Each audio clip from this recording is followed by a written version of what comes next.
your attention, we'll go ahead and continue our driver media availabilities in advance of Sunday's Overton's 301 Monster Energy NASCAR Cup Series race. We're joined now by the driver of the number 18 Interstate Batteries Toyota for Joe Gibbs Racing, Kyle Busch.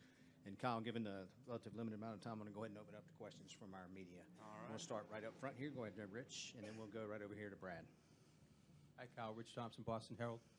You're one of the few multiple winners on this track. Why is it so difficult for one team to just dominate this place?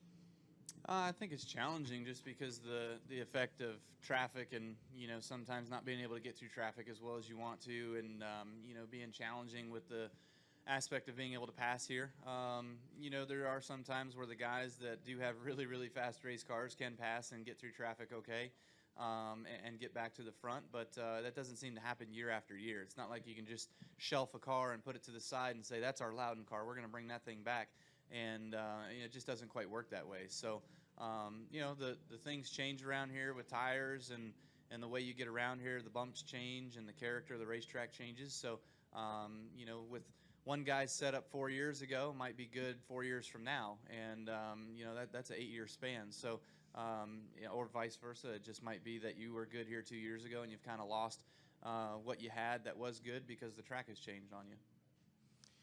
We'll come over here to Brad, then we'll go back to this side.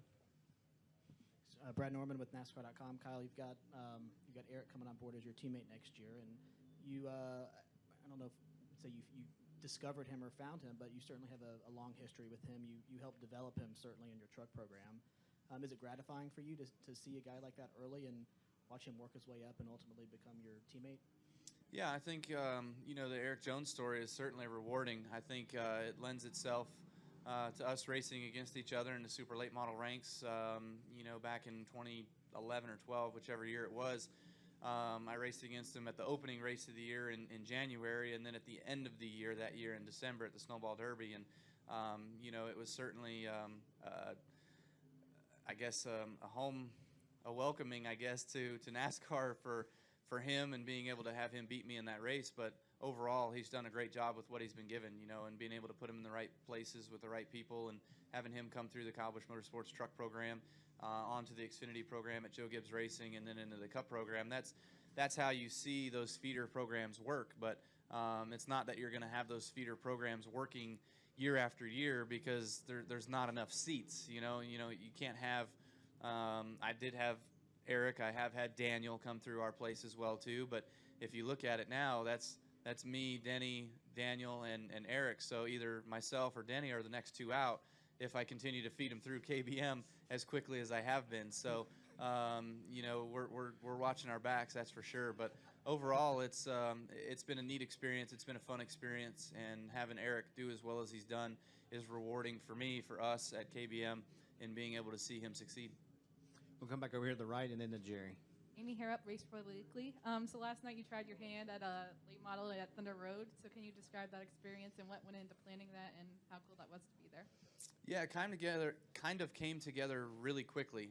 It was about 6, 7, 8 days ago that my buddy from up here called me and said, hey, the guys at the racetrack want to know if you're interested. And I said, okay, well, sure. What kind of car, what are we racing, and all that stuff. And it wasn't necessarily my favorite thing to come race in the ACT car, but it was fine, and I just thought I'd give it a shot. I'd never been to Thunder Road. I had to talk the wife into doing it and finding something for her and Brexton to do while we were up here. So, we got all that taken care of and went over there and got used to the racetrack kind of early. But, man, we started so far off with the race car and then came to where we were pretty good, pretty decent, and thought we actually had a shot to win. I blistered a right rear tire in 21 laps of the race, ended up spinning out, went back, got a practice tire put on to replace it, came back, got all the way back up to third, I think it was, and then my crew chief decided, hey, we better pit and put on our tires for the end, otherwise we're going to get run over. And I was like, I got the track position now, I don't want to have to go back there again.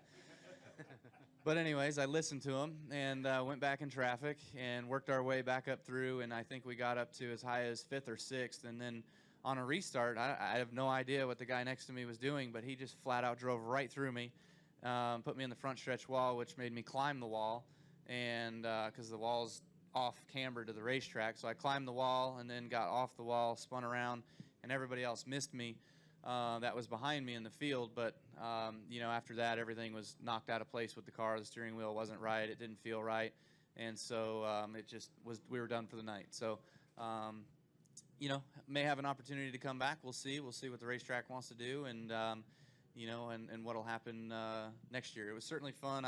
I enjoyed it all until I got ran over. So, you know, thought I had a shot to win, being where I was. I was actually the guy that ended up winning the race. He was ahead of me when we came out of the pits on that tire cycle, and I passed him through that run, and then was ahead of him when I got taken out there. So he ended up winning the race. I thought I had a shot. So maybe next time.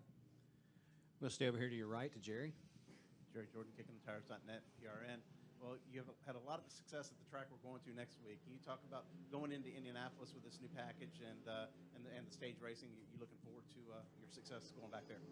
Yeah, it's going to be interesting. You know, I look forward to Indianapolis every year now. We've certainly picked up on something the last couple of years that have made us really good there, and we've been fast over the years. It's just the last 2 years have been really good for us. So certainly hope that we can take the same powerful equipment and car and everything and have a good shot at being able to win that race.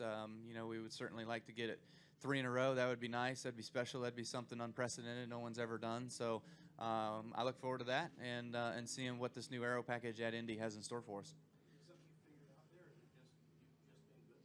I think it's a little bit of both. I think I figured a little bit of something out, but I also think that me figuring something out has helped us be able to develop our car better too. You know, like the setup-wise, I know what I need within the car now.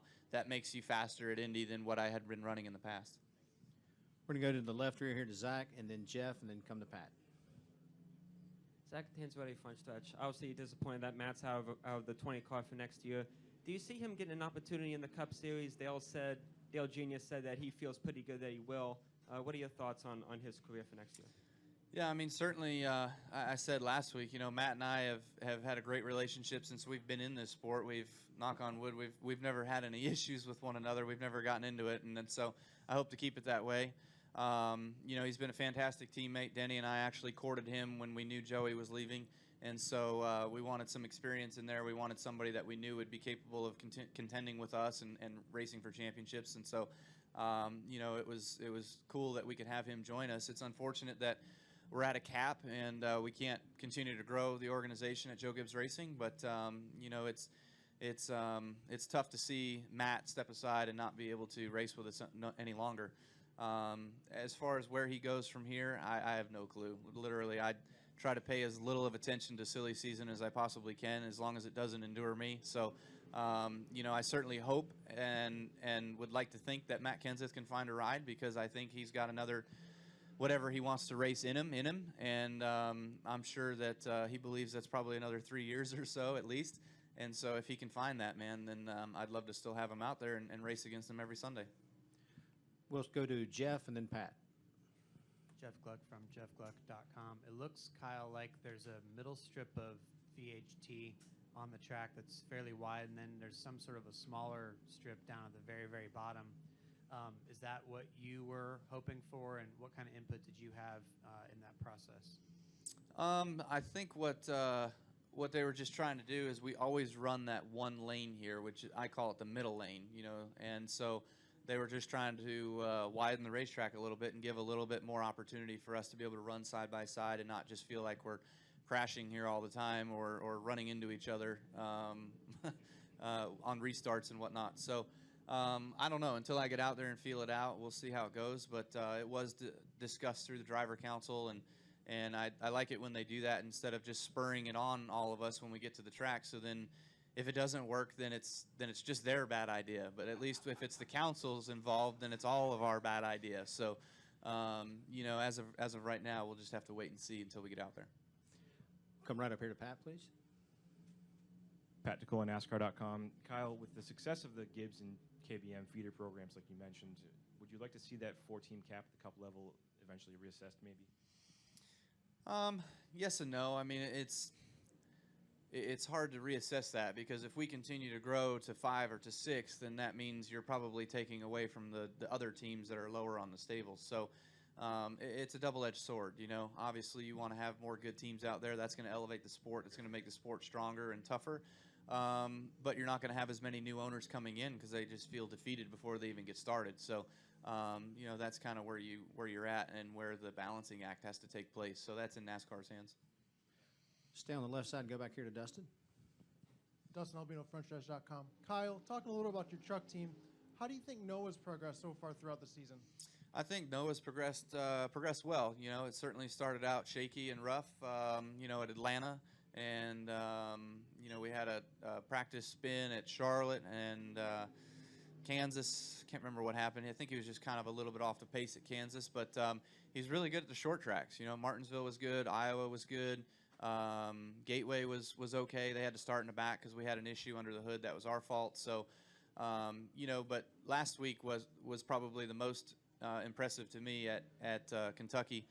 No one informed him of the drainage grate, so he went four-wheeling through the infield there for a lap and spun, but we chalked that off as another race that Noah spun in, but at least he was able to recover. You know, he brought it back to a solid top 5 finish, so couldn't be more impressed with that. And all of that bad things, you know, that all happened in the final segment, so he didn't have much time to make it all back up, but he did. So that showed progress and what him and that team is capable of, so hopefully we can continue that on. This is the second half of the year now. You really got to show what you're made of and win a couple times and get him ready for a championship season next year. Do you have any additional questions for Kyle?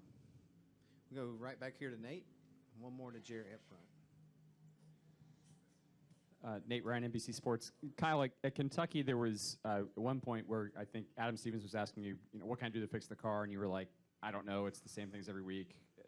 Is it frustrating right now that it seems like you're at one level and can't quite get to that next level like where the 78 and the 42 are?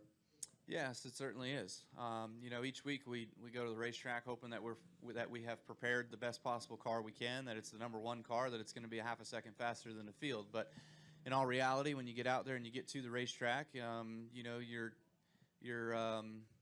temptations kind of get slapped in the face a little bit. You know, so we just got to mind our own business and do what we're doing, and hopefully we can continue to evolve and get better. I feel like our setups are really close. The thing that's most frustrating is when your car balance is okay, but your speed is off.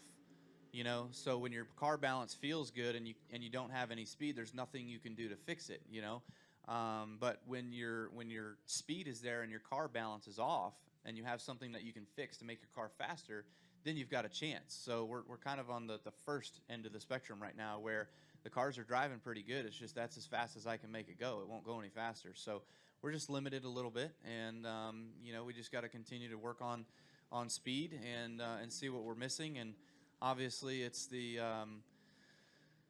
biggest question of the universe right now, probably, which is why the 78 is outperforming the house cars. You know, so we're just as confused and disgruntled by it as probably others. I do not have a theory. I wish I had a theory. I've had probably 10 theories since they've joined us, and none of them are true. So I'm done with theories. We'll finish up right up front here with Jerry. Jerry Jordan, Kicking the Tires on that PRN. I want to follow up on one other question. You talked about the 14 cap. Do you have any plans to take KBM to a cup level series? You've got a really nice organization over there. Yeah, no. No. The simple answer is no. The long answer is just because there's no competing with the structure that these teams have that have had it for 20 years. You know, it's people. I'm not going to start up an organization and be able to hire the best of the best people without just outspending everybody else, and obviously without huge sponsors, which are hard to come. It's hard to find small sponsors these days. So it's just I don't see it feasible in this day and age. Yeah. Kyle, good luck this weekend. Thank you.